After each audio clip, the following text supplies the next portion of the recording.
Hey, everybody, this is Stephen Gardner, author of Taming Wall Street, and I have my special guest with me today, Greg Kesten. He is the author of Financial Freedom, a great book if you have not read this.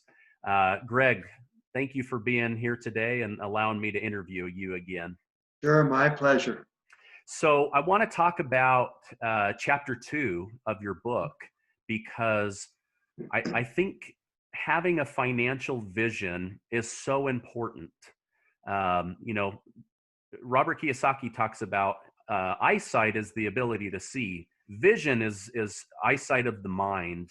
Yeah. And so I want to talk about having this vision of what does the next few years look like? What does retirement look like? How do I get there? Let's talk about that. So what is a financial vision and why is that important when you're working with your coaching clients? Yes. All my coaching clients have a financial vision statement because I learned early on when I started in this business 38 years ago that once we establish a net worth and a cash flow and a financial risk management, etc., but why are we doing all this? What's the vision? What is the horizon? What does that look like? And I realized that there wasn't books written about financial visions or their or anything like that. And so I said, you know what? I'm a real advocate of 7 Habits of Highly Effective People Okay. by Stephen Covey, and he has a great step in there of the seven habits, which is begin with the end in mind. Yes. And I thought, that's it. All my clients need to be working today with the end or the horizon in mind. So I started to develop a financial vision statement with 5 criteria. Okay. Do you want to Do know you the mind 5 sharing those? Oh, yes, yes. Yes, I got to absolutely. memorize. A financial vision statement, to be a vision statement, needs to be positive, first person, present tense, emotional, and visionary. Okay. And so I've edited hundreds and hundreds of financial vision statement drafts from clients over the decades. And every one of them has appreciated my editorial hand because we want to make sure for a vision statement to be a vision statement, positive, first person, present tense, emotional, and visionary. Yeah. Now, this is just for those that are watching this. This is different than having like a dream board, right? Right. Like a couple years ago, like when Pinterest was just getting big, um, it was like, hey, create this dream board, and people had put up the Lamborghini and the Yeah. nice shoes and the Hawaiian beach and that's not what this is. Not at all. Not at all. And I have no problem with people who coach and teach about dreaming. Uh, but that is a level that I just don't get involved with my clients. Clients don't pay me to help me with their dreams. We work with blocking and tackling, with getting our arms around their financial situation and creating a vision of what they want, not what they're dreaming about. Yeah. Would you say when you're creating this vision, uh, help me explain this to those that are watching this? Is it like, okay, I want to have $2 million in assets or net worth by age 70, and then you create like let's stick with the football analogy, right? Like, how do we march down the field towards that, or is it that specific? So Uh, maybe help. Okay, go ahead. yeah, it's not that specific. Okay. Dreams would be far above that I don't even deal with. Um, we work with a vision statement, and from a properly formulated vision statement, then we break it down into goals or objectives. Okay. And goals and objectives need to pass the acid test and the measurement test. And that's probably a different subject we can talk about later on. Okay. But the vision is where they want to be in the future, and they bring it back to the present. Okay. Okay, so let me tell you or share with you my wife and I's exact financial vision statement. Oh, great. Yes, it is. Uh, we enjoy the abundant life and are generous in sharing our money with others. Positive, first person, present tense, emotional, and visionary. We are financially secure, independent, and free. It's those 5 parameters. We contribute to the lives of others, giving them encouragement, hope, and greater faith in the Lord. Okay. 3 sentences. If you look at those 3 sentences, they're all positive, first person, present tense, emotional, and visionary. And our financial vision statements are like fingerprints. If there's 8 billion people on the face of the earth, there's 8 billion different fingerprints. Yes. Yeah. Okay, so I've had clients who've had somewhat similar vision statement, like my wife and I, but I have never, in the hundreds and hundreds of vision statements I've never seen 2 exactly alike. Yeah. There's different nuances. Yeah.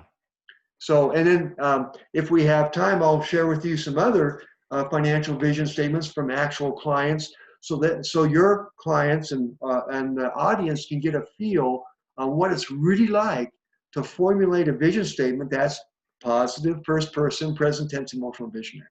Yeah. So, like, for example, the being generous and financially free and all that, somebody brings that to you, but then they also have $200,000 in debt between school and their home and their cars and their credit cards.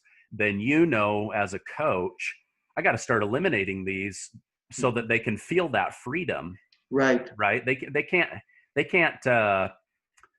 have that or be that without your help eliminating those areas, right? Exactly. When you think about it, how can someone really be generous with their money when they have an albatross around their neck of debt? Yeah. Right? And so I caution people and just tell them, don't put anything about debt in your vision statement. We're going to blast that debt away as soon as we can, because what do you really want with your money? Yeah. Well, we want to be generous. We want to be compassionate.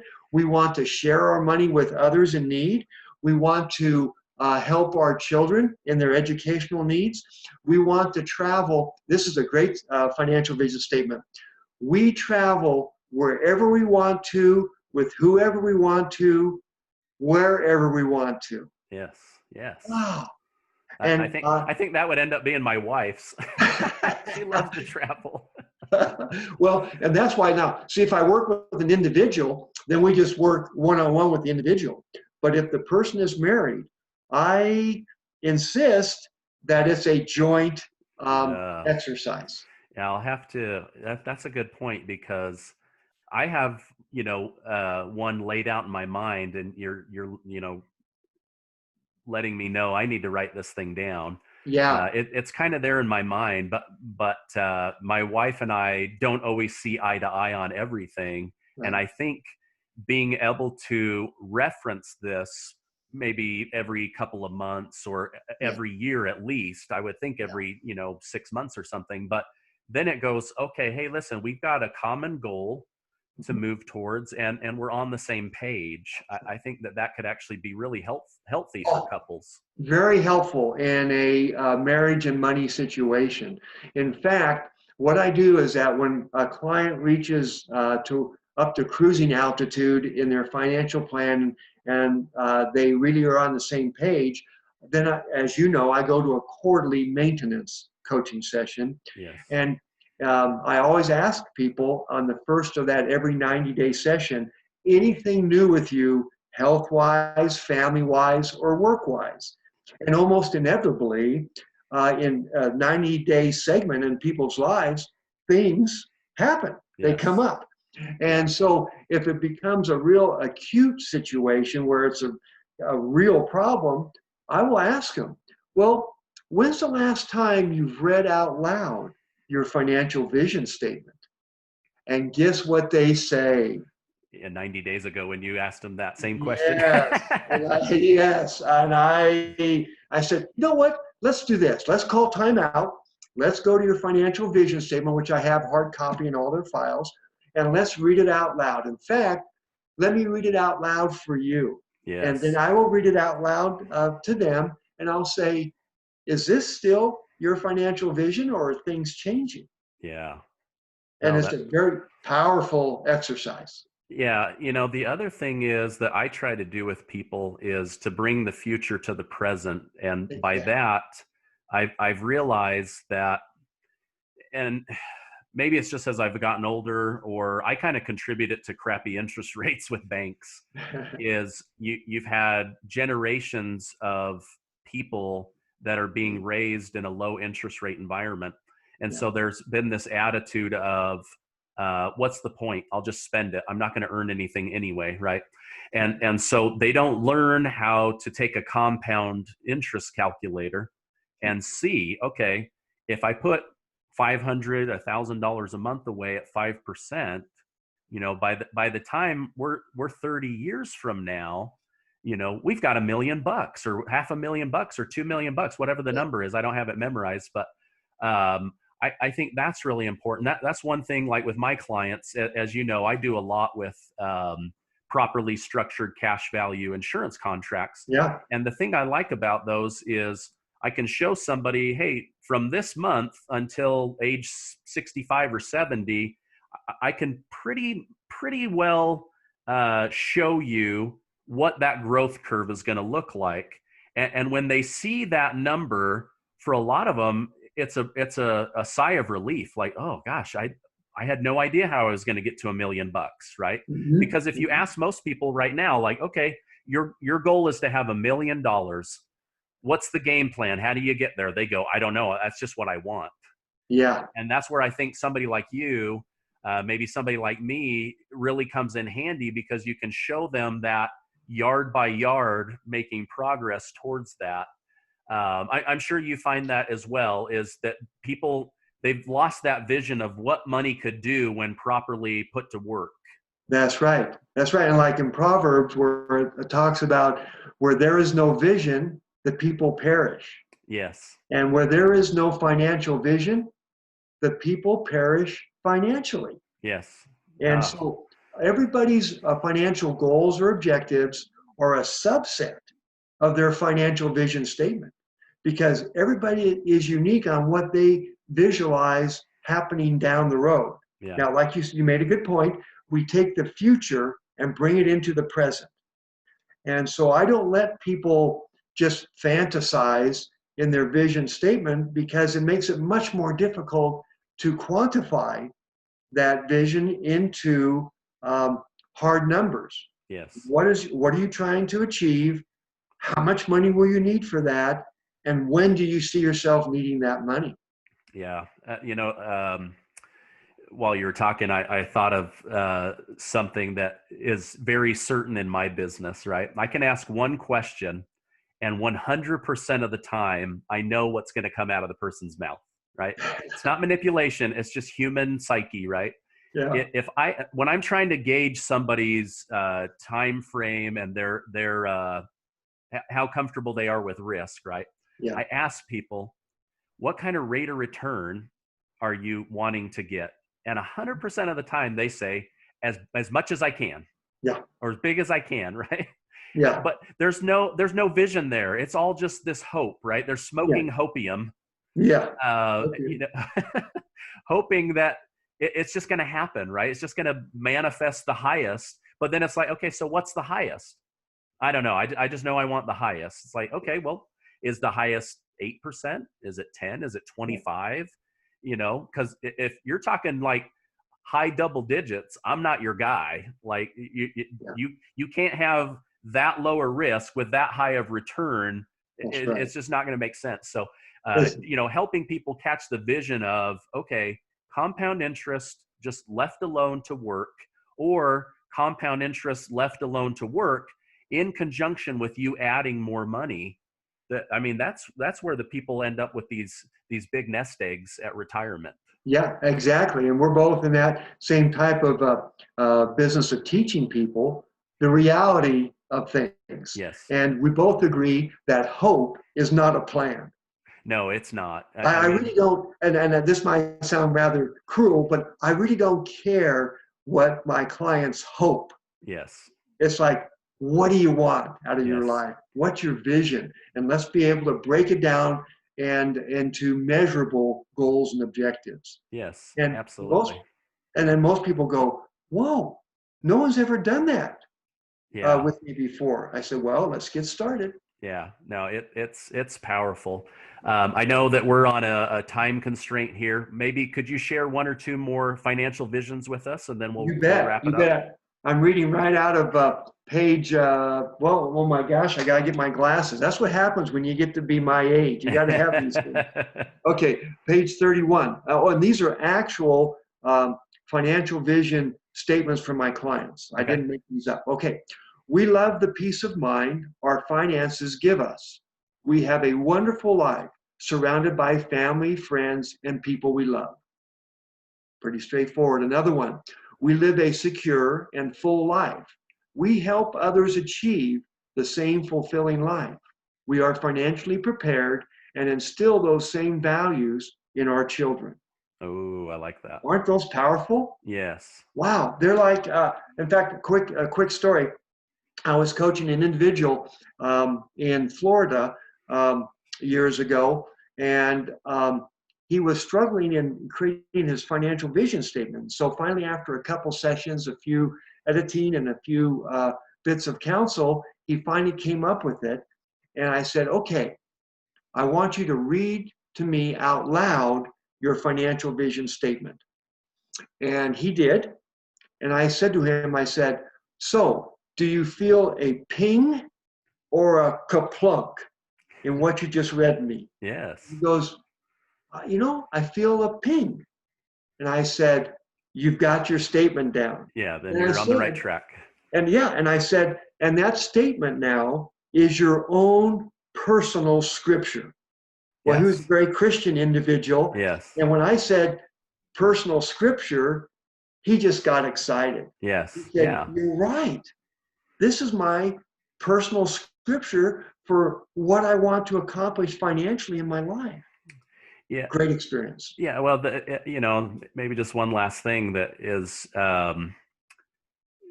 you don't know if you're off the path if you don't have something to stick to, right? Exactly. And Exactly. in my own life, I've probably been off the path more than I want to be, because I have to remind myself, okay, wait a minute, what is it that I really wanted? What were my goals? And it's like this constant zigzag of coming back to what you really want. Yeah. And that's a learned discipline and skill set that most people have to develop. But yeah, And where do you start? You start now. yeah, and just start writing that out. I think that's great. So Go ahead. I was going to say, if any of your listeners would like to have someone help them with their financial vision statement, I'm very open to that. Great. Oh, I And appreciate that. yeah, How can they reach you? well, the best way to reach me is through my email. Okay. Because I'm so busy on the phone. Yes. My email is Greg, Greg, at financialfreedom.co. Greg at financialfreedom.co. If they shoot me an email saying, hey, can you help me build a financial vision statement? I'm so enthused about how powerful it is in somebody's life. I'll do it for them for gratis, for free, Yes. Oh, just for that's contacting great. me. Well, giving starts the receiving process, and maybe you will end up being their financial coach. I've met people that have worked with you, and they swear by the results that Yeah, they've gotten from working with you. That's we why I seek you out. we get results. That's Yeah. what I do. Yeah. And yeah, and our association has been very powerful over the years, and I really appreciate you when you invite me to your Yes. program, because this is a great forum to share with people. Yeah. Oh, education's just so important. Well, Yeah. I appreciate you taking time out of your busy day. I know that it took us a couple of months to get this on the book, so I really appreciate you reaching out. If you want to have your financial vision revised or some help, reach out to Greg at financialfreedom.co. Right. You can also check out his website, financialfreedom.co. And I'm Stephen Gardner, the author of Taming Wall Street. If I can do anything to help you and your family, please reach out to me. You can visit my website, yourbridgeplan.com. Greg, thank you again for being on today's call. Thank you. Thanks, Stephen. Okay, bye-bye. Bye.